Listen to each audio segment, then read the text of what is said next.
What's going on, everybody? What's up, people? It's me. It's Brian.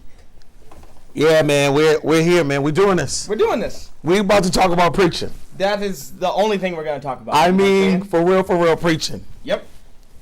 Good preaching. Yeah. Because bad preaching. there's some, there's some such. and don't feel bad because I know, at least for me, I'm not going to put it on you. Okay. I was at one time in my younger years. I don't know if I was a bad preacher, but I've had some bad moments. I was a bad preacher. I had some very bad preacher. moments. I think I always had potential. Yes. But I remember one time, right? Bishop Thompson, it's Pastor Andy's dad. He was doing preaching practice with us. Do you remember Saturday morning preaching practice? I remember Saturday morning preaching practice. Okay. Pastor Andy's father, Bishop Gideon Thompson, used to do preaching practice. And there would be like 7, 8 of us maybe. Yep. And he would line us up on the front row of the church. He'd have the whole camera crew in the back recording everything. I have the DVD at my house. You have the DVD? I have the DVD of preaching practice at my house. Obviously, he would give us, DVDs at the end. Yep. And it was Brian, me, Sister T, which was his wife. Yep. Okay. John Fernandez. Hashem. Your brother Will. Hashem. Yep. Reese. Yep. There was a bunch of us. I think Z was in preacher practice with us. Yep. Bunch of people in preacher practice, okay? And, we all go. Because we all had to do 7-minute sermons, 15-minute sermons. We had, length of sermons that we had to do. Yeah. And 7-minute sermons. 7-minute sermons. 7-minute sermons. Brian does his 7-minute sermon. Yes. Bishop Thompson. Well, is just let's floored. No, let's. I mean, Bishop Thompson. Let me explain this for a second. Bishop is like, this is perfect. Let me explain this for a second. This is amazing. Okay? Let me explain this for a second. I was like, if this singing. Listen, we have a singing Negro. Listen, we have a 7-minute preaching. A 7-minute preaching sermon, and he sings. Daniel Ringo decides he's going to preach a 7-minute sermon from Ezekiel. It was Ezekiel. Ezekiel. That's crazy. You know what I preached? Jesus wept. Yeah. He said 2 words. So he tried to read a whole passage in 3 minutes. I read a whole and chapter then break it down from the book of Ezekiel. Yeah, it was ridiculous. It was apocalyptic literature. But here's what Bishop says, right? He gets up. He after me, mind you. He lets Brian go. So, some other people go, then I go. Yeah. And, I'm more nervous to preach in front of Bishop Thompson in a room with 8 other people with the camera crew. That's it. Just 8 other preachers, Bishop, and 3 people running cameras in the back. Okay? Absolutely. And I am so nervous. I preach from Ezekiel. Yeah, I'm done. Ridiculous. I'm done. Yeah. And you know how when you know you didn't do well, you try to fit some of your content into your prayer at the end of your message? So I'm praying at the end, trying to fit some of my points, Yeah. And Bishop gets up and he's like, no, I'm not grading anybody. Listen. But this is after me, mind you. I'm not grading anybody. But whew, that brother Brian would have got an A. I'm like, wait a minute. Listen. What about me? Listen. I just preached. All you need to know is I'm sitting next to probably the #1 speaker in America. So we're even. We're good. We're straight. And here's the deal. Yeah. I would honestly. Yes. I would swap anything I do well. One time, okay, me and Brian are talking. Because I was like, dude, you're church in a box, man. You sing, you do the Cisco thing. Dude, it's like every time you preach, it's like Return of the Dragon. It's like, dude, you're funny. Like, you can preach the paint off the walls. It's amazing. And Brian says, man, I know, but you have a good memory. No. And I was like, no. Wait. No. Time out. What kind of backhanded compliment? No, guys. I say to Brian, man, you can preach, you can sing, you're funny. My gosh, dude, you're the full package, you're church in a box. And he goes, yeah, man, but people, your memory though. People, don't listen to this. Don't listen to this. Ooh, that memory of yours. Can you guys just let me know? Can you hear both of us? Can you hear us? Impressive. Don't listen to this guy. Can you remember the way? Don't forget that because your memory's so great. Can you just let us know that you can hear us? If you can hear the both of us. If you can hear us. Give us some thumbs up. I want to make sure you can hear us. We'll wait for some thumbs up if you can hear the both of us. Thumbs up. Thumbs up. Let us know if you can hear. Nobody's giving us any thumbs Before up. we start, I Maybe see hearts. give us some thumbs down. I see. Okay. You can hear us both? Brian is wearing the mic. Yeah. And I'm not. So Yeah. can you hear the both of us? If you can hear the both of us. Yeah. Beautiful. I need to find a way to tell my Beautiful. followers, man. They don't even know I'm on here. They might be looking for me. We'll We'll figure it out. We might have to figure it out. All right. figure it out. Yeah. We decided to do this at what time? 9 o'clock. No, Oh. it is 9 o'clock right now. Yes, it is, yeah. We decided to do this at like 3. Earlier today, 3 yeah. o'clock in the Yeah. afternoon. And I'm excited about it. So, we got some questions. Right? I think we got some questions. Well, first, let me start with this. Again, I think it's important for you to recognize that we're living in a day where, because of social media and because of just the identity crisis that is happening all over the world, everybody is a preacher or a speaker now. Everybody is saying, hey, I want to speak, I want to do this. And what we've learned is that in the process, a bunch of people that you would have never heard of, a bunch of people who maybe have been in the background, are starting to come to the forefront. God is raising up so many preachers and speakers who are incredible, who are traveling the country. And we're seeing a new generation of speakers come up that we've never heard of. At the same time, there is another group of speakers who are struggling and who are having a very difficult time and who are, they're doing their best. He said it. And so our goal, our desire is, look, one of the things we wanted when we were first starting to preach, we wanted desperately for those who were already kind of a little bit experienced to give us tips, to talk. We went and asked questions. We went and found people to gather information. There was youth pastors and youth leaders. And I was sending sermons to Pastor Chris Hill. You know what I'm saying? Absolutely. That's what you did. So for us, it was like, look. I was mailing DVDs to people. Absolutely, you were actually. I was absolutely mailing DVDs to we're people. Not, we're still on our journey. But we've been able to speak in a lot of places, thousands of places, hundreds of places, thousands of people. And for us, it was like, hey, let's start to really help those who have questions. Obviously, there's so many speakers in the world, so we can only give you it from our perspective. Yeah. But the more you can learn, the better. Yep. And so now, Brian, when did you start preaching? I started preaching when I was 7 years old. Good God! Preached my Jesus first Wept? sermon. You was preaching on Jesus Wept? on Adam and Eve. Really? You Yes. remember the sermon? I remember the sermon. That's really cool. It was about good and bad, Adam and Eve. 7 years old, stood on a chair, looked over the crowd. My pastor was standing behind me. My grandfather was behind me.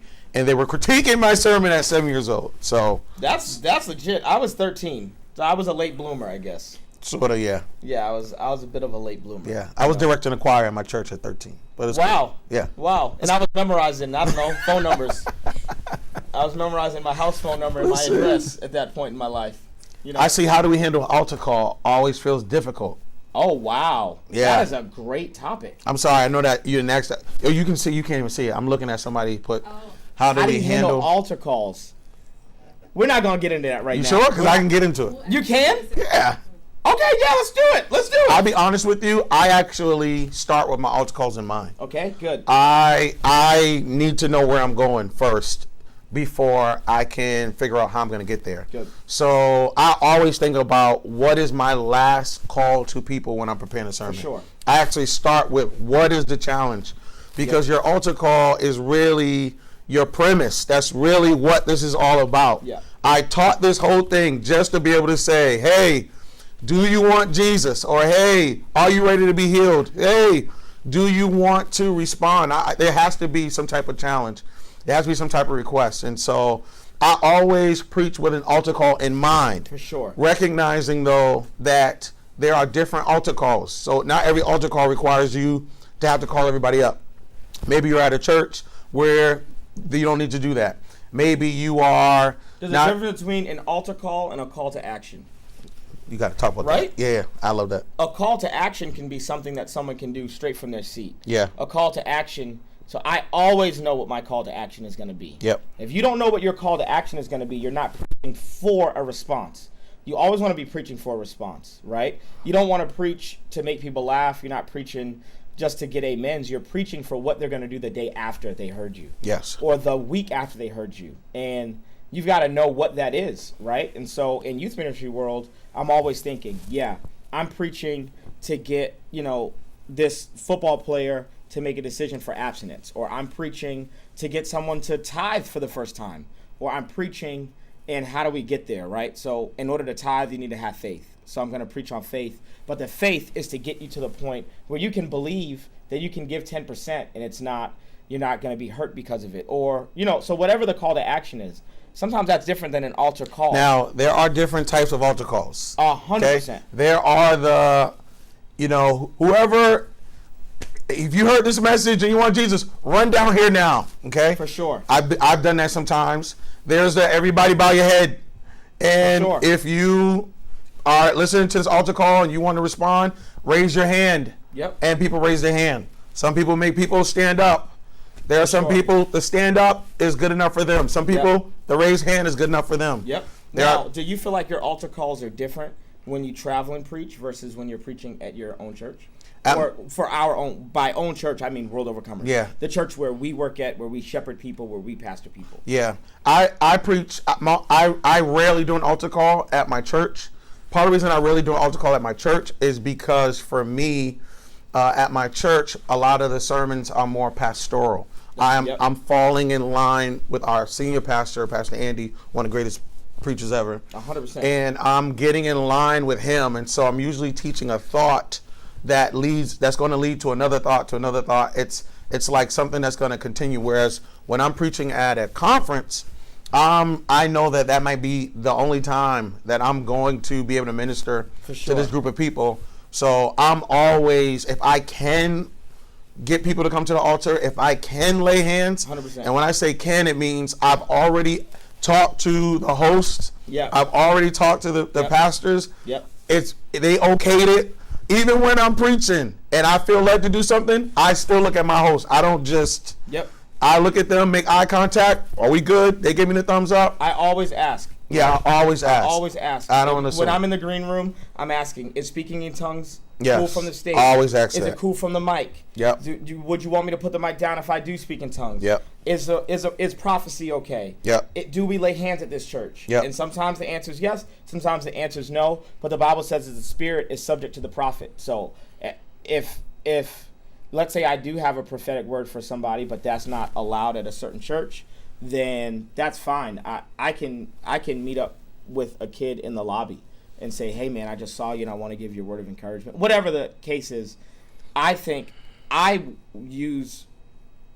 way more proficient in the altar call when I'm traveling than when I'm at my home church, because it's very difficult to be prophetic with people that right? Mm-hmm. If I've just been counseling someone, Yep. it's very hard to be like, the Lord told me you've got a taste for weed in your mouth. It's like, no, the Lord didn't tell you that, Pastor Manny. I told you that last week, you trifling bum preacher, right? Like, so when you're traveling, it's way easier to do an altar call because I don't know you. So if I'm saying, now, sweetheart, I get the sense that and I always ask. Yeah. Does that make sense? I don't ever want to give someone a prophetic word and feel like I'm bullying them. Yeah. Right? Like, fall. Like, Yeah. you're gonna. That's a lot, right? Exactly. That's a lot. So, We're getting a lot of questions, so we're probably gonna have to For real? speed up. We're preachers. here's the so last our thing. answers- I'll give one more tip on an Yeah. altar call. I'll give a tip. This is a tip. There's a tip. Okay?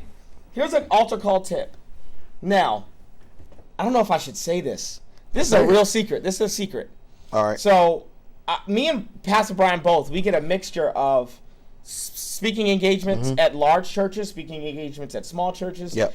I accept all of them. Yep. The reason I accept all of them is because I practice stuff in low-risk environments that I can bring to higher-risk environments. And here's what I mean by risk. Risk is there's 5,000 people live streaming this event, and you know what I'm saying, my reputation is on the line, and there's thousands of people in the room. That's a high-risk environment. And so I may get a speaking engagement to preach somewhere with like 30 people, and I hop on that real fast because that's my opportunity to do 30 minutes of prophetic or 25 minutes of just laying hands on kids, because now I'm getting comfortable with my gift. It's a gift, right? And sometimes we think in the church, just because it's a gift, man, it should work. And it don't work that way. Gifts, you have a gift for singing, but that means you had vocal lessons and you practiced and you rehearsed. Same thing with a prophetic gift. Same thing with a gift, any kind of gift. You should practice those gifts. And I don't think that it's always the smartest thing to do to practice those gifts in high-risk environments. If you've never prophesied over anybody, I don't know if you're going to prophesy for your first time at the Potter's house on a Sunday morning during the altar call with 3 million people live streaming. I just don't know if that's a smart idea. You may want to start working that gift and practicing that gift in a smaller setting so that you're comfortable with your own gift when you get to a bigger stage. Somebody asked a question about how do you determine the dress code. Whenever I go preach, one of the things I ask is, how do you want me to dress? I dress according to whatever. 100%. Yeah. It's on my booking form. Yes. On my website, when people book me, one of ask. the questions we ask is, what is the attire Yeah. for the event? So I always know. Sam Ask. Perkins, who travels with me, he literally lets me know, hey, man, you need to pack a suit. You need to dress this way. So that's Perfect. easy. All right. All right. The amazing Amir Butler! I'm about to get some questions. All right, first question. Are there situations where you have to change your preaching, your style of preaching? Are there Yes. situations where you have to change your style My answer is yes. of I don't know preaching? what Pastor Brian's answer is. Wow, wow, wow, wow, wow, wow. Okay, so Yes. Yes. yes. Let's do it quick because we gotta get large. Yo, Do I it quick. preach all types. Like this past week alone, I preached at a black church, I preached at a Hispanic church, I preached at a white church. Guess what? All those three groups of people, the number one thing that you have to change is humor. What's funny to black people is not funny to white people, okay? So when I'm preaching to white audiences, that's all the office jokes, that's all and I study humor. Humor has to be relevant to the group of people that you're talking to. Revelation is revelation. You preaching the truth, that's the truth. Your style, my style of communication is my style of communication. But there are things that are changeable, like my humor, because my number one deal is to connect with the audience. If you can't connect with a group of people, you are lost.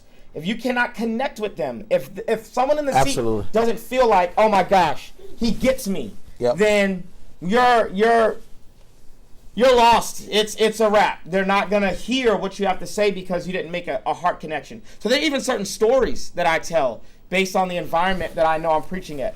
I went to a very prestigious white high school. Like my high school was a very, very suburban, wealthy high school, and so my stories from that high school, my stories from college, I tell to white audiences. But I also grew up in the hood. Like my mama was raised in the projects, had her first kid at 13. My dad's on crack. I got hood stories. So those stories, those are for black audiences, because I ain't telling hood stories at white. But events. also, anyway, but also think there are youth services, there are young adult 100%. services, there are revivals, there there's are women's conferences. Hello. exactly. Change your style. You can do it. Those are fun. All right. There's a lot of people asking questions about life. I think they think this is your normal Wednesday. This is preaching, people. Preaching. Preaching Boom, questions boom, today. preaching. All right. Tonight is preaching questions. Yes. How do you know if the revelation on the story is strong enough for impact? How do you know if the revelation on the story is strong enough That's good. for impact? Well, first of all, I think the Bible's full of impactful revelation. So Sure. there's an unlimited resource. I think the real question is, how do you know if it's strong enough to impact the audience you're speaking to? That's good. And I think that to know that, there's a discernment you have to have.